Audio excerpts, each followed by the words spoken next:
আসসালামু আলাইকুম। আমি আজকে একটা গল্প বলবো না ইতিহাস বলবো সেটা আমি বুঝি না, কিন্তু আপনারা বুঝে নেবেন সেটা গল্প কি না ইতিহাস। তো সেটা হলো কি, আমি শ্রীলঙ্কার প্রেসিডেন্টের কথা বলতেছি, রাজাপাকসা।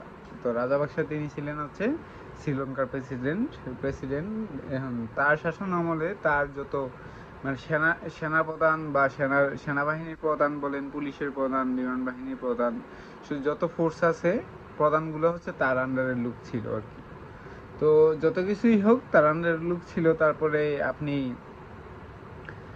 তারপরে জনগণ কিন্তু তাকে চায়নি, বলতে জনগণ চায় না, ঠিক আছে, তারপরেও মনে করেন অনেক আন্দোলন করার পরেও তারা তাকে নামাইতে পারে নাই। দেন তারপর তারা রিয়ালাইজ করলো, বা প্রবাসীরা যারা আছে তারা রিয়ালাইজ করলো যে আমরা আগামী 6 মাস রেমিটেন্স পাঠাবো না বাংলা মানে শ্রীলঙ্কায়।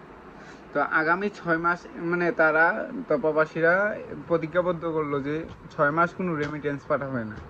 তারপরে তারা কি করলো একটা সময়, যে রেমিটেন্স পাঠাই নাই, তাই তারা তাদের প্রতিজ্ঞা ভঙ্গ করে নেয় আর কি।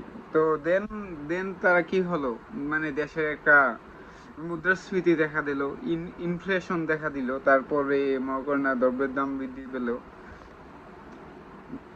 দ্রব্যের দাম বাড়লো, সবকিছুই মিলে তো দেশে টাকার অভাব হয়ে গেল, মানে আন্তর্জাতিক মুদ্রার অভাব। তো আপনি যদি আন্তর্জাতিক মুদ্রা যদি অভাব হয় তাহলে তো আপনি কোনো কিছু কিনতে পারবেন না।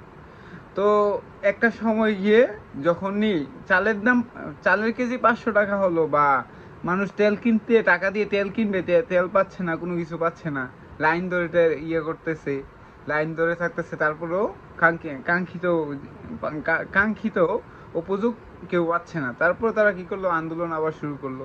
তারপরে তো আপনি দেখছেনই যে তারা রাস্তায় এনে পিঠাইছে, ওইরকম মানে ওইরকম আর কি। মানে তারপরে রাজাবাকসার শাসন থেকে পতন হইলো, রাজাবাকসা পতন হইলো। তো এইটাই আর কি। আপনি একটু চিন্তা ভাবনা করেন, আমাদের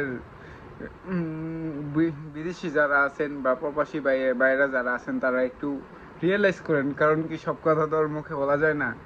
তো একটু প্লিজ রিয়েলাইজ করেন।